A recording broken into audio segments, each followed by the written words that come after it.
बेकायदेशीररित्या देशी बनावटीचे पिस्तूल ताब्यात बाळगून दहशत माजविणारा रेकॉर्डवरील गुन्हेगार जेरबंद. गुन्हे शाखा युनिट क्रमांक 1ची कारवाई. गुन्हे शाखा युनिट क्रमांक 1 नाशिक शहरकडील अधिकाऱ्यांना त्यांचे गुप्त बातमीदार यांच्या मार्फतीने बातमी मिळाली की रेकॉर्डवरील आरोपी अविनाश वाणी हा देशी बनावटीचे पिस्तूल जवळ बाळगून दत्त चौक सिडको अंबड नाशिक परिसरातील नागरिकांमध्ये दहशत माजवीत फिरत असल्याची खात्रीशीर बातमी मिळताच दत्त चौक सिडको नाशिक येथे अविनाश रावसाहेब वाणी वय 30 वर्ष यांना ताब्यात घेतले. त्यांच्याकडून 30,000 रुपये किमतीचे देशी बनावटीचे पिस्तूल, एक जिवंत काडतूस, 500 रुपये किमतीचे असे हस्तगत करण्यात आले.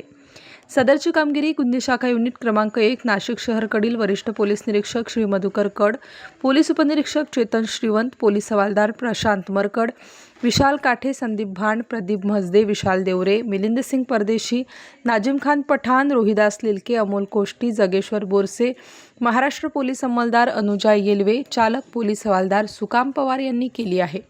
स्टार न्यूजसाठी मोहसिन पठाण, नाशिक.